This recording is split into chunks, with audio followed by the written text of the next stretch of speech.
Gajah dan jerapah adalah hewan dengan bagian tubuh yang panjang dan keras.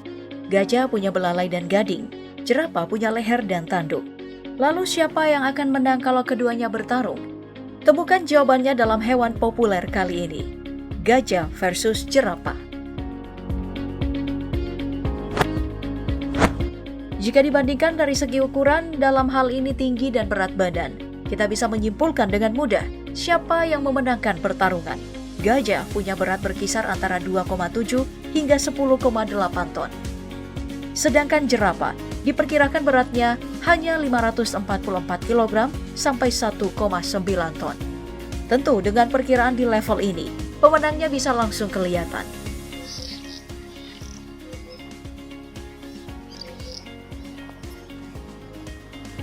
Tapi kalau ditambah dengan aspek seperti tinggi badan, ini tentu akan membingungkan. Karena jerapah bisa berdiri dengan kisaran tinggi antara 3,9 hingga 6 meter lebih. Sementara gajah, tingginya hanya berkisar 2,1 sampai 3,6 meter.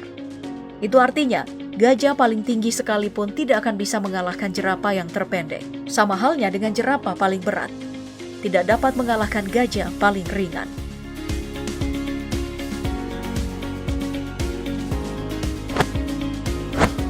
Makanya mereka tidak bisa diadu hanya dengan melihat tinggi dan berat badan. Harus ada aspek lain yang juga diadu, seperti kecepatan. Dalam urusan semacam ini, jerapah bisa berlari hingga 48 km per jam, setara dengan batas kecepatan maksimal saat berkendara di wilayah perkotaan. It's important to choose your battles. Sedangkan gajah, mungkin karena berat badan, kecepatan lari maksimalnya hanya mentok di atas atau di batas 40 km per jam. Jadi kalau mereka berlomba untuk sampai ke garis finish, sudah jelas siapa yang mencapainya lebih dulu.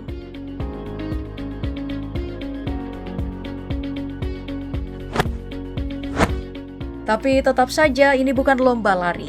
Jadi mengadu kecepatan saja tidak lantas membuat salah satu dari mereka ini jadi pemenang.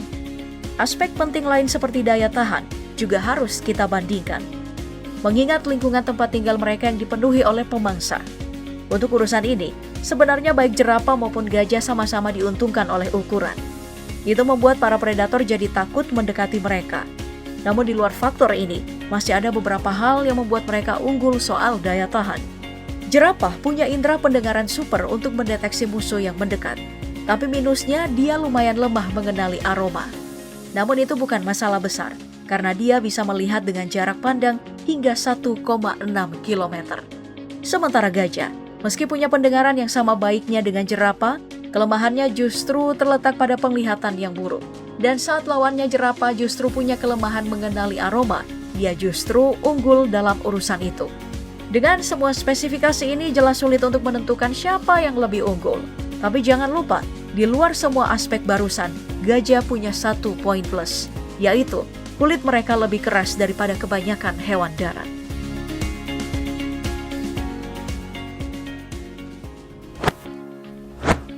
Namun meski kedua hewan ini punya pertahanan yang cukup mengagumkan, bukan berarti itu cukup. Karena mustahil bisa mengusir para pemangsa kalau mereka hanya mempertahankan diri. Jadi tetap perlu senjata yang digunakan untuk menyerang. Beruntung, baik gajah maupun jerapah punya bagian tulang yang dapat digunakan untuk tujuan ini. Pada gajah, itu adalah gading dengan kemampuan tumbuh maksimal hingga sepanjang 3 meter dan berat 39 kg. Ini cukup ringan dan praktis sangat efektif untuk serangan menusuk atau menjungkir lawan mengingat bentuknya yang mirip dengan pengungkit. Lalu tidak berhenti sampai di situ. Gading gajah juga punya tingkat kekerasan dan setara dengan kalsit. Nah, kalsit ini merupakan mineral penting yang jadi kandungan dasar pada beberapa jenis bahan bangunan seperti semen dan gamping. Sayang saja, gading ini belum bisa melawan senapan milik para pemburu. Sementara jerapah, meski penampakan mereka kelihatan rentan, sebenarnya kalau diperhatikan, mereka punya semacam tanduk bernama osikon di kepalanya. Ini adalah tulang rawan yang mengeras, tertutup kulit, dan menyatu dengan tengkorak. Osikon sendiri sebenarnya cukup kecil jika dibandingkan dengan tanduk milik hewan lain. Tapi dengan beberapa keuntungan fisiologis yang dimiliki jerapah, itu sudah lebih dari cukup untuk membuat lawan tumbang.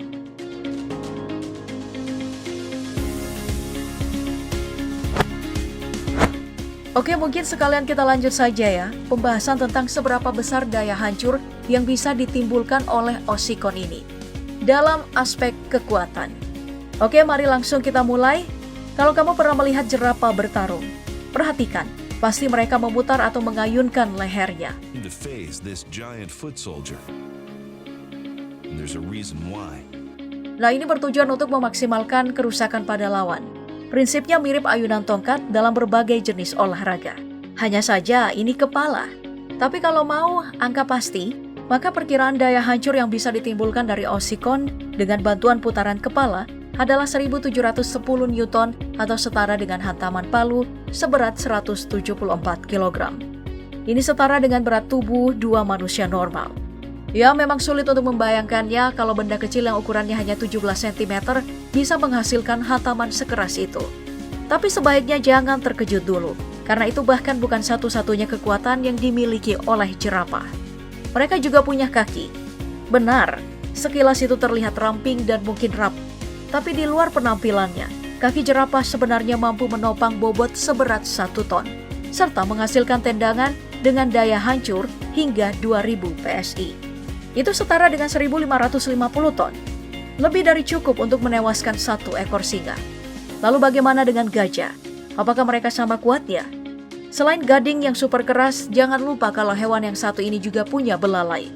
Hanya saja jenis kekuatannya beda, bukan pada hantaman, tapi kemampuan angkat bebannya. Tidak mengherankan, 150.000 fasikulus otot membuat koordinasi bagian tubuh ini jadi lebih efektif dan solid. Makanya mereka bisa menahan beban hingga 350 kg. Dan bukan cuma itu, belalai ini juga bisa digunakan untuk berbagai tugas sulit, seperti menyeka mata dan memeriksa lubang. Bahkan, mampu memecahkan kulit kacang tanpa merusak bijinya. Belalai juga bisa mencapai banyak benda hingga ketinggian 7 meter, serta menggali air di bawah lumpur atau pasir. Ini bisa diartikan, kalau selain kuat dari segi daya angkat, gajah juga berpeluang melakukan lebih banyak gerakan ketimbang lawannya. Tapi tetap saja, fleksibilitas bukan satu-satunya fitur kekuatan yang melekat pada belalai. Di sana masih ada lubang hidung yang dapat melebar hingga 30% dan berpengaruh pada peningkatan volume hidung sebesar 64%. Serta mampu menghirup dan menyemprot dengan kecepatan di atas 150 meter per detik. Sekitar 30 kali lipat dari kecepatan bersin manusia.